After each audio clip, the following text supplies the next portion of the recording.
Hello दोस्तों, आज हम एक नई सीरीज स्टार्ट कर रहे हैं। इसमें हम 67 से लेकर के 71 बीपीएससी के पेपर के साथ डिस्कशन करेंगे। इसमें हम इम्पॉर्टेंट फैक्ट्स को देखेंगे, पढ़ेंगे, याद करेंगे। साथ ही एक चीज़ मैं और बताना चाहता हूँ कि इसमें जो करंट अफेयर्स के क्वेश्चन रहेंगे उनको हम नहीं पढ़ेंगे, क्योंकि देखिए जैसे कि ये पेपर आपका 2022 का है, ठीक। तो इसमें जो करंट अफेयर्स पूछा गया होगा तो वो 2022 को ध्यान में रखकर पूछा गया होगा। तो इस समय वो हमारे लिए रिलेवेंट नहीं है, लेकिन हाँ, हम उस करंट अफेयर्स को देख कर या समझेंगे, पैटर्न को देख कर जानेंगे कि हाँ, आगे हमें जो 72nd के लिए बीपीएससी होने वाला है उसमें हमें करंट अफेयर्स कहाँ से और किस तरीके से पढ़ना है, ठीक।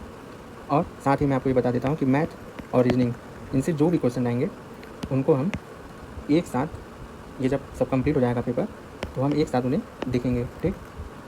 और उसमें से वो पैटर्न समझेंगे ताकि हमें वो मदद करे, जिससे हम आसानी से एग्ज़ाम हॉल में बैठकर प्रश्न को सॉल्व कर पाएँ। उसके लिए हमें किसी विशेष किताब पढ़ने की आवश्यकता नहीं है। उसको मैथ और रीजनिंग के लिए हमें सिर्फ पीवाईक्यू को देखकर कॉन्सेप्ट समझना है, पैटर्न को समझना है और किस तरह से प्रश्न को सॉल्व किया जाता है उसे देखना है। तो चलिए अब हम शुरू करते हैं आज की क्लास। निम्नलिखित में से कौन सी संसदीय समिति कार्यपालिका को नियम विनिमय बनाने के लिए प्रत्यायोजित शक्ति से संबंधित है?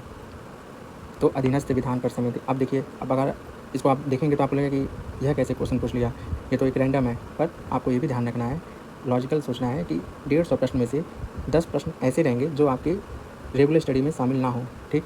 ये शामिल हो भी सकते हैं पर इनको आप उतने ध्यान से नहीं पढ़ेंगे, ठीक। तो इसको देखकर घबराना नहीं है, इसको आप रख लीजिए कि हाँ, अधीनस्थ विधान पर समिति है जो कि नियम विनिमय बनाने के लिए प्रत्यायोजित शक्ति से संबंधित है। मैं ये नहीं कह रहा कि इंपॉर्टेंट है, आप बुक में पढ़ेंगे आपको दिख जाएगा, पर ये उतना फैमिलियर नहीं है यह फैक्ट, ठीक। तो बस इसको आप एक बार रख लीजिए, हो सकता है आगे पूछ ले, ठीक है। दूसरा, भारतीय संविधान का अनुच्छेद 300 किससे संबंधित है? तो मुकदमे तथा कार्यवाही से संबंधित है भारतीय संविधान का अनुच्छेद 300। अब हम देखेंगे महान्यायवादी, इसका उल्लेख आर्टिकल 76 में है। अब आप कमेंट में बताइए कि महान्यायवादी की नियुक्ति कैसे होती है, किन प्रक्रिया के तहत उन्हें हटाया जाता है। व्यापार तथा वाणिज्य पर प्रतिबंध अनुच्छेद 302 में इसका उल्लेख है। भारत में न्याय प्रणाली किस पर आधारित है? तो ये आप देखिएगा कि पूरे कॉन्सेप्ट पर बेस्ड क्वेश्चन है। संविधान, नियमित कानून की उचित प्रक्रिया, परंपरा, कानून द्वारा स्थापित प्रक्रिया। तो इसमें संविधान से भी नियमित कानून की उचित प्रक्रिया और कानून द्वारा स्थापित प्रक्रिया और परंपरा, ठीक। तो ये इसमें उपयुक्त में से एक से अधिक होगा। तो भारत में न्यायिक प्रणाली किस पर आधारित है? तो इन सब एक से अधिक होगा इसका उत्तर, ठीक है। किस राज्य में पहला लोकायुक्त स्थापित हुआ था? यहाँ पे परंपरा आप पॉजिटिव सेंस में लीजिएगा, ठीक है। और संविधान, नियमित कानून की उचित प्रक्रिया और कानून द्वारा स्थापित प्रक्रिया, जो कि लॉजिक पे आधारित रहेगा। किस राज्य में पहला लोकायुक्त स्थापित हुआ था? तो महाराष्ट्र में। तो महाराष्ट्र में पहला लोकायुक्त स्थापित हुआ था। अब यहाँ पर एक फैक्ट देखेंगे आप कि भारत में लोकायुक्त अधिनियम सर्वप्रथम 1970 में उड़ीसा में पारित किया गया, परंतु इसे 1983 में लागू किया गया। यानी कि जो अधिनियम था वह पारित हुआ था 1970 में, उड़ीसा ने पारित किया था। लेकिन स्थापना अगर हम देखेंगे तो लोकायुक्त की स्थापना सर्वप्रथम महाराष्ट्र राज्य में हुई। यहाँ पे दो फैक्ट है कि अधिनियम तो उड़ीसा में पारित हुआ 1970 में, लेकिन उड़ीसा में स्थापना हुआ 1983 में, और उससे पहले ही महाराष्ट्र में इसकी स्थापना हो गई थी 1971 में। अब हम देखेंगे A.S. आनंद 1990 के दशक के अंत में किस पद पर कार्यरत थे? तो ये भारत के मुख्य न्यायाधीश थे। अब हमारे लिए क्या इंपॉर्टेंट है कि भारत के प्रथम मुख्य न्यायाधीश कौन थे? तो हरिलाल जी कानिया। वर्तमान में कौन है? तो ये आप कमेंट में बताइए कि वर्तमान में कौन है, साथ ही वो किस नंबर के, जैसे कि 91, 92, 93, ठीक। तो आप यह भी बताइए कि वर्तमान में कौन है और वो किस नंबर के हैं, ठीक। छठवां क्वेश्चन, निम्नलिखित में से क्या संविधान की 11वीं अनुसूची में शामिल नहीं है? तो ग्रामीण खेल। अब आप यहाँ पर ग्रामीण देख कर ये मत समझ जाएगा कि हाँ ये शामिल हो सकता है, क्योंकि 11वीं अनुसूची में पंचायत का उल्लेख है, तो हो सकता है कि ग्रामीण हो, नहीं, ठीक है। ये ध्यान रखिएगा आप। तो 11वीं अनुसूची किससे संबंधित है? तो इसमें पंचायत का उल्लेख है, साथ ही जिसमें पंचायत के कुल 29 विषय हैं। संविधान के अनुच्छेद 113 के अनुसार वार्षिक बजट में कितनी अनुदान की मांगें संसद में पेश की जाती हैं? तो संविधान के अनुच्छेद 113 के अनुसार वार्षिक बजट में कितने अनुदान की मांगें संसद में पेश की जाती हैं? तो 109। किस वर्ष में राष्ट्रीय विस्तार सेवा को प्रारंभ किया गया? 1953। तो 2 अक्टूबर 1953 को राष्ट्रीय विस्तार सेवा को प्रारंभ किया गया। अब देखिए, इसमें हमें बस यही पढ़ना था कि हाँ 2 अक्टूबर 1953 को प्रारंभ किया गया था, ये कोर फैक्ट है। अब हम देखेंगे राज्य विधान परिषद के सदस्य निम्नलिखित में से किस श्रेणी से नहीं चुने जाते हैं? तो स्थानीय निकाय से चुने जाते हैं, शिक्षक चुने जाते हैं, स्नातक चुने जाते हैं, लेकिन उद्योगपति नहीं चुने जाते हैं। अब हम यहाँ पे एक्स्ट्रा फैक्ट देखेंगे कि अनुच्छेद 171 के अधीन विधान परिषदों की संरचना का उपबंध किया गया है। तो विधान परिषदों की संरचना का उल्लेख किस में है, किस अनुच्छेद में, तो 171। अब हम दूसरा फैक्ट देखेंगे कि विधान परिषद के सदस्यों की 1/3 से अधिक नहीं होगी, यानी कि विधान परिषद के सदस्यों की संख्या 1/3 से अधिक नहीं होगी, परंतु विधान परिषद के सदस्यों की कुल संख्या 40 से कम भी नहीं होगी। ठीक, तो विधान परिषद के सदस्यों की 1/3 से अधिक नहीं और विधान परिषद के सदस्यों की कुल संख्या 40 से कम भी नहीं होगी। भारतीय प्रशासन में विभाजन प्रणाली किससे संबंधित है, तो नीति और कार्यान्वयन। ठीक है, ये कॉन्सेप्ट है, इसको आपको बस इस तरह से याद रखना है कि हाँ, नीति और कार्यान्वयन से संबंधित है विभाजन प्रणाली। भारत के वित्त आयोग के संदर्भ में निम्नलिखित कथनों पर विचार करें। वित्त आयोग एक सांविधिक निकाय है, तो नहीं, सांविधिक निकाय नहीं है, संवैधानिक निकाय है, क्योंकि इसका संविधान में उल्लेख है कि अनुच्छेद 280 के तहत स्थापित किया जाएगा। और आप सेकेंड स्टेटमेंट में भी देख सकते हैं कि संविधान के अनुच्छेद 280 के तहत वित्त आयोग स्थापित किया गया था, यानी कि यह एक संवैधानिक आयोग है। सांविधिक निकाय तब होता जब संसद के किसी कानून से इसे बनाया जाता, तब हम कहते हैं कि हाँ, सांविधिक निकाय, लेकिन इसका उल्लेख वित्त आयोग का अनुच्छेद 280 में है। ठीक, और उसी के तहत ये स्थापित किया जाता है, यानी कि ये एक संवैधानिक निकाय है और ये आपका गलत हो गया। ठीक है, आप इसको एलिमिनेट भी कर सकते हैं। सेकेंड सही है, तो बचा सी और डी। वित्त आयोग द्वारा की गई सिफारिशें प्रकृति में केवल सलाहकार है, हाँ करेक्ट है। पहले वित्त आयोग 1950 में स्थापित किया गया था, नहीं, तो 2 और 3 आपका सही है। अब हम यहाँ से इंपॉर्टेंट फैक्ट देख सकते हैं कि पहले वित्त आयोग का गठन केसी नियोगी की अध्यक्षता में किया गया था 1951 में। आपको बस ये याद रखना है कि हाँ, पहले वित्त आयोग का गठन किया गया था जिसके अध्यक्ष थे केसी नियोगी। अब हमको यह ध्यान रखना है कि 16वें वित्त आयोग के अध्यक्ष कौन है, तो 16वें वित्त आयोग के अध्यक्ष हैं अरविंद पनगाड़िया। साथ ही आपको यह भी ध्यान रखना है कि इस वित्त आयोग के सदस्य कौन है। ठीक है, क्योंकि अब प्रश्न पूछता है कि वित्त आयोग में सदस्य कौन नहीं है, 4 ऑप्शन दे देगा, उनमें से पूछ देगा कि कौन नहीं है। ठीक, या फिर पूछ देगा कि कौन है, 4 ऑप्शन दे देगा, उसमें से पूछ देगा कि इनमें से कौन है वित्त आयोग के सदस्य। अध्यक्ष तो आपको पता चलेगा कि हाँ, अरविंद पनगाड़िया। अब हम देखेंगे बेयर नेसेसिटीज इंडेक्स BNI के संदर्भ में निम्नलिखित कथनों पर विचार करिए। आर्थिक सर्वेक्षण ग्रामीण और शहरी स्तरों पर बेयर नेसेसिटीज इंडेक्स के साथ आया। ये करंट का क्वेश्चन है। ठीक है, तो इसमें हम देखेंगे कि हाँ, पहला ऑप्शन सही है। तीसरा, BNI 26 संकेतों पर आधारित है। ठीक, इसमें बस ये याद रखना है आपको। बिहार में कृषि और ग्रामीण विकास के लिए किस प्रकार के बैंक स्थापित करने का प्रस्ताव है, तो कृषि यंत्र बैंक। ठीक, ये उस समय का करंट अफेयर्स रहा होगा। अब देखिए, आपको करंट अफेयर से क्या सीखना है इस पेपर में। 2019 में बिहार के मानव विकास सूचकांक का मान क्या था। ठीक है, तो ये करंट अफेयर्स आपको यहाँ से ये देखना है कि बिहार से रिलेटेड सूचकांक जो है वो बहुत इंपॉर्टेंट है, खासकर मानव विकास सूचकांक। ठीक, तो अब आप जब करंट अफेयर्स पढ़िएगा तो आप इसको ध्यान रखिएगा कि हाँ भाई, बिहार के लिए एक सूचकांक है जो कि बहुत ही महत्वपूर्ण है, उसे हमें ध्यान से पढ़ना है, उसमें आप डाटा को ध्यान से देखना है। अब देखिए कि 2021-22 के दौरान बिहार में राजकोषीय घाटा किस प्रकार अनुमानित है। अब आपको ये भी पता चल गया कि मुझे बजट पढ़ना है, बिहार का बजट, उसमें मुझे राजकोषीय घाटा पढ़ना है, प्राथमिक घाटा पढ़ना है, उनके जो डाटा है उसमें उन्हें देखना है। अब यहाँ पे देखिए आप डाटा, तो देखें आपको पेपर से यही देखना है, पैटर्न, थीम, ये समझना है कि हाँ, मुझे जब करंट अफेयर्स पढ़ना है तो मुझे इस तरह से पढ़ना है। मुझे बजट पढ़ना है बिहार का, तो मुझे उसमें राजकोषीय घाटा, प्राथमिक घाटा, राजस्व घाटा, ये सभी पढ़ना है। उनके साथ मुझे उनके डाटा देखने हैं और उनके प्रतिशत में भी देखना है। ठीक, अब हम आते हैं डिजिटल बिहार कार्यक्रम के तहत। अब यहाँ से हमें क्या पता चला कि मुझे बिहार स्पेशल के जो करंट अफेयर्स होते हैं उन्हें भी पढ़ना है। ठीक है, अब 15वें वित्त आयोग की सिफारिशों के अनुसार 2021-26 तक केंद्रीय करों के विभाज्य कुल में बिहार को कितना हिस्सा प्राप्त हुआ, तो ये उस समय करंट अफेयर था, तो ये आंसर होगा इसका। अब हमें 16वें वित्त आयोग के बारे में पढ़ना है। अब देखिए, इनमें से कौन 15वें वित्त आयोग का सदस्य नहीं है। मैंने आपसे क्या कहा था कि अब प्रश्न ये तो नहीं पूछेगा, पूछ भी सकता है कि हाँ भाई, वित्त आयोग के अध्यक्ष कौन है। ठीक है, पूछेगा कि हाँ, वित्त आयोग के अध्यक्ष बताइए। ठीक, लेकिन अब साथ ही उसमें यह भी पूछेगा कि 15वें वित्त आयोग के सदस्य नहीं हैं। ठीक है, तो ये आपको ध्यान रखना है कि हाँ, वित्त आयोग है, हम अध्यक्ष तो पढ़ लिए, साथ उनके जो सदस्य हैं कौन है कौन नहीं है, उनके बारे में भी एक बार देखना है। तो ये रहे सुदीप्तो मुंडले। हाल के केंद्रीय बजट, तो केंद्रीय बजट इंपॉर्टेंट है। केंद्रीय बजट में FM ने बीमा क्षेत्र में प्रत्यक्ष विदेशी निवेश की सीमा को वर्तमान से बढ़ाकर कितना कर दिया। ठीक, तो ये आपको बजट भी पढ़ना है। और आप आसान मत होइए, मैं ये जब कंप्लीट करा दूंगा BPSC का PYQ, उसके बाद मैं Bihar budget, Bihar economic survey, Indian budget, Indian economic survey, इन सभी के टू द पॉइंट क्लासेस लाऊंगा, जिसमें सभी इंपॉर्टेंट फैक्ट पिछले पैटर्न को देखते हुए मैं कवर कर दूंगा। अब देखिए, केंद्रीय बजट 2021, फिर इसी बजट, तो बजट इंपॉर्टेंट है, चाहे वो बिहार का हो चाहे वो भारत का हो। इकोनॉमिक सर्वे इंपॉर्टेंट है, चाहे भारत का हो चाहे बिहार का हो। आर्थिक विकास का सबसे अच्छा सूचकांक किसके द्वारा प्रदान किया जा सकता है? तो मौजूदा कीमतों पर राष्ट्रीय आय में वृद्धि नहीं, प्रतिवर्ष प्रति व्यक्ति वास्तविक आय में वृद्धि हाँ। ये बहुत ही अच्छा सूचकांक है जो आर्थिक विकास के बारे में हमें अच्छी जानकारी देता है। तो आर्थिक विकास का सबसे अच्छा सूचकांक किसके द्वारा प्रदान किया जा सकता है? तो प्रतिवर्ष प्रति व्यक्ति वास्तविक आय में वृद्धि। करेंट अफेयर, स्वच्छ भारत मिशन ग्रामीण के द्वितीय चरण को किस समय अवधि के दौरान लागू किया जाना है? तो एक फैक्ट है, ठीक, करेंट है। इनमें से कौन राष्ट्रीय विकास परिषद का हिस्सा नहीं है? अब हमें पता है कि राष्ट्रीय विकास परिषद बहुत पुरानी संस्था है, अब हिस्सा नहीं है बताना है।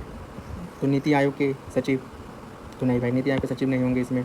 नीति आयोग, क्योंकि नीति आयोग तो अभी 2015 में बनाया, तो नीति आयोग भी कभी नहीं। तो यहाँ से हमें एलिमिनेट करते हुए इस पर पहुँच जाएंगे, ठीक। अब नेक्स्ट, सूची 1 के साथ सूची 2 का मिलान करें, ठीक है।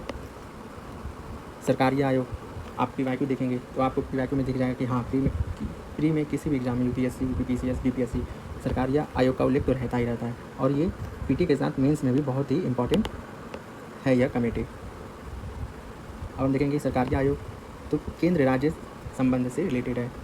सी रंगराजन समिति, गरीबी की माप की कार्य प्रणाली की समीक्षा करने के लिए, ठीक। पारिक समिति, इंफ्रास्ट्रक्चर फाइनेंसिंग। नरसिंहम समिति, बैंकिंग क्षेत्र में सुधार। तो कभी एक आयोग का नाम देकर ऑप्शन बना देता है, तो इस बार क्या हुआ कि कई समिति का नाम दे दिया और वो किससे रिलेटेड है यह दे दिया कि भाई इनसे आप मैच करिए, ठीक है। तो यह भी इंपॉर्टेंट है, तो आप इनको सीधे सीधे एकदम से रट जाइए। हाँ, सरकारी आयोग इनसे संबंधित हैं, सी रंगराजन इनसे संबंधित हैं, ठीक है। आगे बढ़ते हैं, निम्नलिखित राज्यों पर विचार करें। अब देखिए, भारत में 4 उत्पादक राज्यों के रूप में उपयुक्त सही आरोही क्रम को चुने। तो ये पेपर था 2022 का। अब आपका पेपर होने वाला कब है? तो 2026 में। तो ये फैक्ट याद रखना या इसको पढ़ना अभी तो कोई इंपॉर्टेंट नहीं है। हाँ, 2026 के लिए हमें पता चल गया कि हाँ इस पैटर्न पर प्रश्न पूछे जा रहे हैं, तो हमें नए डाटा को अपडेट करते हुए पढ़ना है। और उसके लिए मैं वीडियो बना दूंगा, उसमें इकोनॉमिक सर्वे ये सब, क्योंकि ये डाटा उसी में रहते हैं, वो कवर हो जाएंगे। उसके लिए आपको परेशान होने की कोई आवश्यकता नहीं है। अब हम आते हैं कि कौन सी घटना सबसे पहले हुई। तो ऑप्शन तो यहाँ पे है कि भाई हाँ क्रिप्स मिशन का आगमन, ये तो ऑप्शन सही है। लेकिन अब हमें इन चारों के बारे में भी देख लेना है फैक्ट। तो भारत छोड़ो आंदोलन का प्रस्ताव अगस्त 1942, क्रिप्स मिशन का आगमन मार्च 1942, गवर्नर जनरल के पद पर लॉर्ड वेवल का आगमन अक्टूबर 1943 और कैबिनेट मिशन का आगमन मार्च 1946। तो इनमें हमें देखेंगे तो सबसे पहले कौन सी घटना हुई? तो क्रिप्स मिशन का आगमन हुआ था मार्च 1942। 1929 में लाहौर में आयोजित भारतीय राष्ट्रीय कांग्रेस के अधिवेशन का अध्यक्ष कौन था? तो जवाहरलाल नेहरू। अब हम फैक्ट देखेंगे इससे रिलेटेड, इस अधिवेशन से रिलेटेड इंपॉर्टेंट। तो इसी में पंडित जवाहरलाल नेहरू ने पूर्ण स्वराज का लक्ष्य घोषित किया था। यह भी निर्णय लिया गया कि 26 जनवरी 1930 का दिन पूर्ण स्वाधीनता दिवस के रूप में मनाया जाएगा, ठीक है। तो 2 फैक्ट हमें पता चला कि पूर्ण स्वराज का लक्ष्य कब घोषित किया गया था? तो लाहौर में आयोजित 1929 में लाहौर में आयोजित भारतीय कांग्रेस के अधिवेशन में पूर्ण स्वराज का लक्ष्य घोषित किया गया था। साथ ही उसी में यह भी निर्णय लिया गया कि 26 जनवरी 1930 का दिन पूर्ण स्वाधीनता दिवस के रूप में मनाया जाएगा, ठीक है। तो हमें 2 फैक्ट पता चल गया। अब हम आगे बढ़ते हैं। तो 1917 के चंपारण सत्याग्रह से कौन संबंधित नहीं है? ये आपको ध्यान रखना है, नहीं है, ठीक है। इससे कई बच्चों के 1, 2, 3 क्वेश्चन गलत हो जाते हैं और वही सिली मिस्टेक कहलाता है। इसलिए जब भी पेपर पढ़ें तो इसको सर्कल कर लीजिएगा कि हाँ नहीं है पूछा। तो JB कृपलानी थे, राजकुमार शुक्ल थे, क्योंकि यही तो आमंत्रित किए थे गांधी जी को। राजेंद्र प्रसाद थे, ये कमेटी में शामिल थे गांधी जी के। राम मनोहर लोहिया, ये चंपारण सत्याग्रह से संबंधित नहीं है। अब हम आते हैं 1857 के विद्रोह के एक नेता कुंवर सिंह किस स्थान से संबंधित थे? तो वो जगदीशपुर, बिहार के जगदीशपुर से संबंधित थे।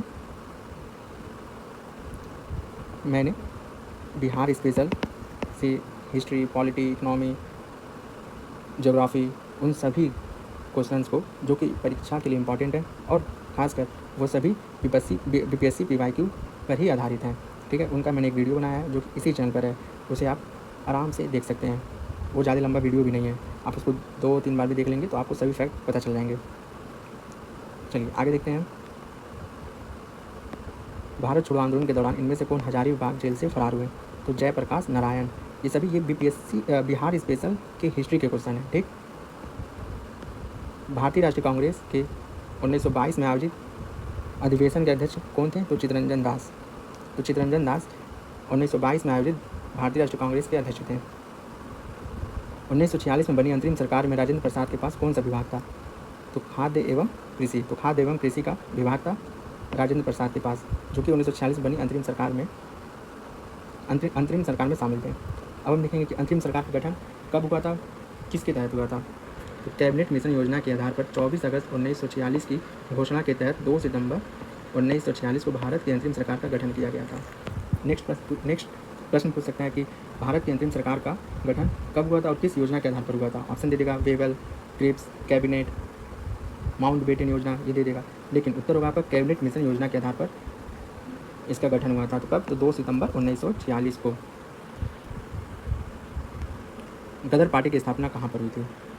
तो गदर पार्टी की स्थापना संयुक्त राज्य अमेरिका में हुई थी। अब हम फैक्ट को देखेंगे, कुछ और एक्स्ट्रा फैक्ट कि 1913 में अमेरिका के सैन फ्रांसिस्को में गदर पार्टी का गठन किया गया था। तो कब गठन किया गया था? 1913 में अमेरिका के सैन फ्रांसिस्को में। ठीक। संस्थापक लाला हरदयाल तथा इसके अध्यक्ष सोहन सिंह भाकना थे। ठीक है। दूसरा फैक्ट कि संस्थापक लाला हरदयाल तथा अध्यक्ष सोहन सिंह भाकना थे। साप्ताहिक पत्रिका क्या थी? तो गदर। साप्ताहिक पत्रिका गदर थी। पहला अंक इसका निकाला गया था तो उर्दू में, दूसरा गुरुमुखी में, इसी तरह से और भी अन्य भाषाओं में आगे इसका अंक निकाला गया। तो यहाँ पर हमने देखा कि 1913 में स्थापित सैन फ्रांसिस्को में गठन, संस्थापक लाला हरदयाल तथा अध्यक्ष सोहन सिंह भाकना थे। साप्ताहिक पत्रिका गदर। 1905 में सर्वेंट्स ऑफ इंडिया सोसाइटी की स्थापना किसके द्वारा की गई थी? तो गोपाल कृष्ण गोखले। यह एक उदारवादी नेता थे। ठीक। तो 1905 में सर्वेंट्स ऑफ इंडिया सोसाइटी की स्थापना गोपाल कृष्ण गोखले के द्वारा की गई, जो कि एक उदारवादी नेता थे। कहाँ पे स्थापना हुई? तो पुणे में। अनहैप्पी इंडिया पुस्तक के लेखक कौन है? तो अनहैप्पी इंडिया पुस्तक के लेखक है लाला लाजपत राय। लाला लाजपत राय पंजाब केसरी के नाम से भी प्रसिद्ध थे। लाला लाजपत राय पंजाब केसरी के नाम से भी प्रसिद्ध थे। तो प्रश्न पूछ देगा कि पंजाब केसरी के नाम से कौन प्रसिद्ध थे? तो लाला लाजपत राय पंजाब केसरी के नाम से प्रसिद्ध थे। बाल गंगाधर तिलक केसरी तथा मराठा के संपादक थे। केसरी तथा मराठा के संपादक कौन थे? तो बाल Gangadhar Tilak. Annie Besant Commonwealth तथा न्यू इंडिया के संस्थापक थे। एनी बेसेंट कॉमनवेल्थ तथा न्यू इंडिया के संस्थापक थे। तीनों सम्मेलनों में किसने भाग लिया? तो B.R. अम्बेडकर ने तीनों गोलमेज सम्मेलनों में भाग लिया। INC इंडियन नेशनल कांग्रेस ने केवल दूसरे सम्मेलन में भाग लिया था, जिसका नेतृत्व किया था महात्मा गांधी ने। तो प्रश्न पूछेगा कि कांग्रेस ने तीनों सम्मेलन में भाग लिया था? तो नहीं, INC ने केवल दूसरे सम्मेलन में भाग लिया था, जिसका नेतृत्व किया था महात्मा गांधी ने। 1876 में इंडियन एसोसिएशन की स्थापना किसने की थी? तो सुरेंद्र नाथ बनर्जी और आनंद मोहन बोस द्वारा कलकत्ता में इंडियन एसोसिएशन की स्थापना 1876 में की गई थी। ठीक। तो हमको पता चलेगा कि 1876 में हुआ था। स्थापना किन्होंने किया था? तो सुरेंद्र नाथ बनर्जी और आनंद मोहन बोस द्वारा किया गया था। कहाँ पे? कलकत्ता में। सुभाष चंद्र बोस के नाम के पहले सम्मान सूचक नेताजी किस देश में जोड़ा गया? तो जर्मनी में। तो जर्मनी में सुभाष चंद्र बोस के नाम के पहले जो सम्मान सूचक सब नेताजी हैं, उन्हें जोड़ा गया। कांग्रेस से इस्तीफा देने के पश्चात 1939 में उन्होंने फॉरवर्ड ब्लॉक की स्थापना की। तो फॉरवर्ड ब्लॉक की स्थापना किसने किया? तो सुभाष चंद्र बोस ने। कब? तो 1939 में कांग्रेस से इस्तीफा देने के पश्चात। 1943 में आज़ाद हिंद सरकार की स्थापना भी सुभाष चंद्र बोस ने की थी। चटगांव शस्त्रागार धावे से कौन संबंधित है? तो रास बिहारी बोस, चंद्रशेखर आजाद, बटुकेश्वर दत्त, सूर्य सेन। तो कौन? तो सूर्य सेन संबंधित हैं, जिन्हें मास्टर दा के नाम से भी जाना जाता है, जो चटगांव शस्त्रागार धावे से संबंधित हैं। इन्होंने बंगाल में इंडियन रिपब्लिकन आर्मी की स्थापना की। तो बंगाल में इंडियन रिपब्लिकन आर्मी की स्थापना किसने की? तो सूर्य सेन ने। अब देखिए ट्रैप कहाँ पे हो सकता है। प्रश्न पूछ देगा कि इंडियन रिपब्लिकन आर्मी की स्थापना किसने की? अब ऑप्शन देगा कि रास बिहारी बोस, चंद्रशेखर आजाद, बटुकेश्वर दत्त, सुभाष चंद्र बोस और सूर्य सेन। तो आपका ध्यान इन पे ना जाकर बाकी फिर चला जाएगा। ठीक। लेकिन आपको ध्यान देना है कि इंडियन रिपब्लिकन आर्मी की स्थापना सूर्य सेन ने की थी। ठीक है। तो ट्रैप में नहीं फंसना है। बंकिम चंद्र चटर्जी के आनंद मठ में किस विद्रोह का उल्लेख है? सन्यासी विद्रोह। तो थोड़ा हम बैकग्राउंड भी देख लेते हैं सन्यासी विद्रोह का। यह विद्रोह 1770 में बंगाल में आरंभ हुआ। कहाँ पे? कब? तो 1770 में बंगाल में। मुख्य कारण बंगाल में पड़े भीषण अकाल तथा तीर्थ स्थलों की यात्रा पर लगे प्रतिबंध से उत्पन्न असंतोष था। तो आनंद मठ में किस विद्रोह का उल्लेख है? तो सन्यासी विद्रोह का। कब हुआ? तो 1770 में बंगाल में आरंभ। मुख्य कारण बंगाल में पड़े भीषण अकाल तथा तीर्थ स्थलों की यात्रा पर लगे प्रतिबंध से उत्पन्न असंतोष। अब देखिए यहाँ पर ये मैथ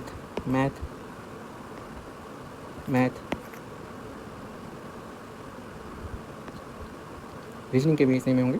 मैथ ठीक। अभी हम 50% देखेंगे। ये पार्ट 1 है। नेक्स्ट हम देखेंगे पार्ट 2। इस बात को लेकर आप एकदम निश्चिंत रहिएगा कि ये जो मैथ के क्वेश्चंस हैं, इन्हें जब हम पूरा ये कंप्लीट कर लेंगे पेपर, तब हम उन्हें एक साथ कवर कर लेंगे। दूसरी बात साथियों कि मैंने इसी चैनल पर बीपीएससी के जो पीवाईक्यू हैं, ये तो आपके 67 से रिलेटेड है, जबकि मैंने इससे पहले इसी चैनल पे 48वें से लेकर के 71वीं बीपीएससी के सभी पीवाईक्यू को कवर किया है। जैसे कि प्राचीन इतिहास, मध्यकालीन इतिहास, आधुनिक इतिहास, इन सभी के वीडियो को मैंने इसी चैनल पे अपलोड किया है, जिसमें ये सभी पीवाईक्यू हैं, फैक्ट हैं, कोर फैक्ट हैं, जो कि आपके एग्ज़ाम में हर बार लैंग्वेज को चेंज करके पूछे जाते हैं। आप उन्हें देख सकते हैं, बहुत ही कम मिनट में वो तैयार किए गए हैं, मतलब उसमें ज़्यादा समय भी नहीं है।